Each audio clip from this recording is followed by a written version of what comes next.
1 Kings chapter 2. When the time drew near for David to die, he gave a charge to Solomon his son. I am about to go the way of all the earth, he said, so be strong, act like a man, and observe what the Lord your God requires. Walk in obedience to him, and keep his decrees and commands, his laws and regulations, as written in the law of Moses. Do this so that you may prosper in all you do, and wherever you go, and that the Lord may keep his promise to me, if your descendants watch how they live, and if they walk faithfully before me with all their heart and soul, you will never fail to have a successor on the throne of Israel.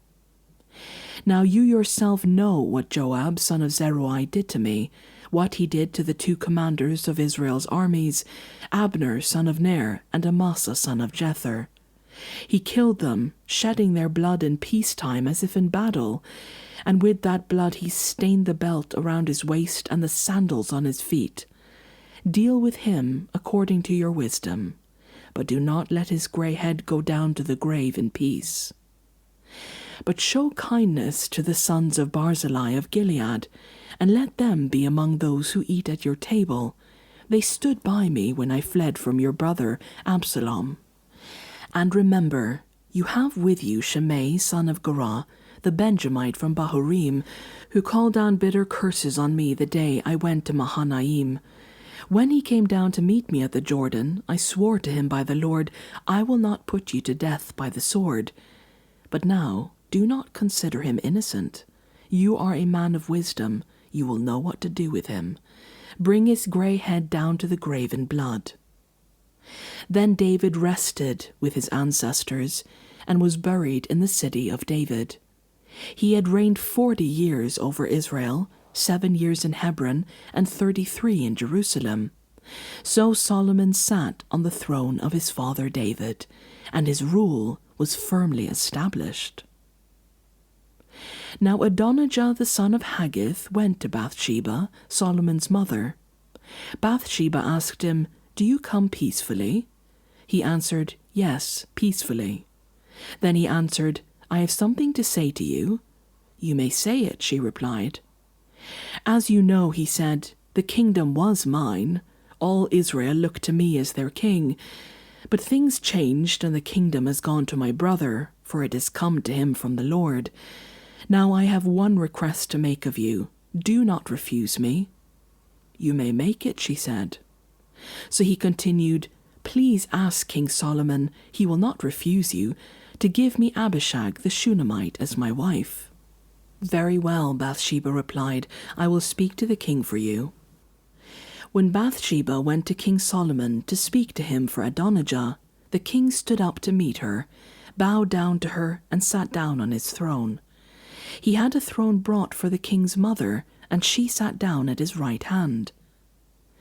I have a small request to make of you, she said. Do not refuse me. The king replied, Make it, my mother. I will not refuse you. So she said, Let Abishag the Shunammite be given in marriage to your brother Adonijah. King Solomon answered his mother, Why do you request Abishag the Shunammite for Adonijah? You might as well bequest the kingdom for him. After all, he is my older brother. Yes, for him, and for Abiathar the priest, and Joab son of Zeruiah. Then King Solomon swore by the Lord, May God deal with me, be it ever so severely, if Adonijah does not pay with his life for this request. And now, as surely as the Lord lives, he who has established me securely on the throne of my father David, and has founded a dynasty for me as he promised, Adonijah shall be put to death today. So King Solomon gave orders to Benaiah, son of Jehoiada, and he struck down Adonijah, and he died. To Abiathar the priest the king said, Go back to your fields in Anathoth. You deserve to die, but I will not put you to death now, because you carried the ark of the sovereign Lord before my father David, and shared all my father's hardships. So Solomon removed Abiathar from the priesthood of the Lord, fulfilling the word the Lord had spoken at Shiloh about the house of Eli. When the news reached Joab, who had conspired with Adonijah, though not with Absalom, he fled to the tent of the Lord and took hold of the horns of the altar. King Solomon was told that Joab had fled to the tent of the Lord and was beside the altar. Then Solomon ordered Benaiah, son of Jehoiada, "Go, strike him down." So Benaiah entered the tent of the Lord and said to Joab, "The king says, 'Come out.' But he answered, 'No, I will die here.' Benaiah reported to the king, 'This is how Joab answered me.'